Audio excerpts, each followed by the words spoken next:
ઉત્તરાયણ પર્વને લઈ બજારોમાં વિવિધ રંગની પતંગ અને દોરીઓનું આગમન. અવકાશી યુદ્ધની તૈયારીમાં બજારો સજ્જ થયા છે. ઉત્તરાયણ પર્વને ગણતરીના દિવસો બાકી હોય ત્યારે કરજણ બજારમાં વિવિધ વેરાયટીમાં પતંગ દોરાનું આગમન થઈ ગયું છે. બજારોમાં લોકો પતંગ દોરાની ખરીદી કરતા જોવા મળી રહ્યા છે. ગત વર્ષ કરતાં ચાલુ વર્ષે પતંગ દોરામાં 10% જેટલો વધારો થયો છે. તેમ છતાં પતંગ રસિકો અવકાશી યુદ્ધની તૈયારીમાં લાગી ગયા છે. હજુ બજારોમાં ગ્રાહકી નજીવી જોવા મળી રહી છે, પરંતુ ગત વર્ષની જેમ પાછલા દિવસોમાં ગ્રાહકી નીકળશે તેમ દુકાનદારો જણાવી રહ્યા છે.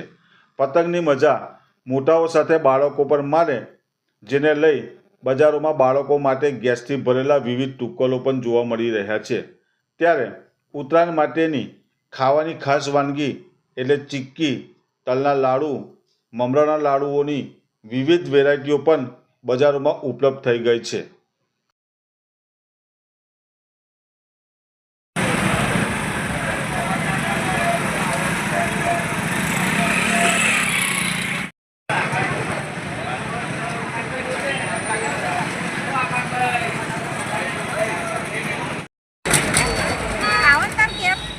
આઈસલી હવે ચાલુ વર્ષે કેવું લાગે છે? આ વર્ષે ને 10%નો વધારો છે પતંગમાં. પહેલા કરતાં 10% વધારો છે ને ગ્રાહકીમાં જરા 6 દિવસ ચાલે છે.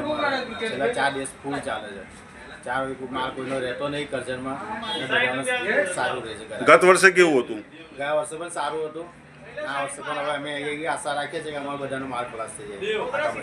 અત્યારે કેવી છે ગ્રાહકી? અત્યારે જરા હવે ચાલી રહ્યો છે. હવે 6 દિવસ થયા છે છેલ્લા. જેમ જેમ છેલ્લા દિવસ 4 આવે એમ વસ્તુ ગ્રાહકી થતી જાય. શું નામ તો? રાકેશભાઈ રમેશભાઈ ધબકર.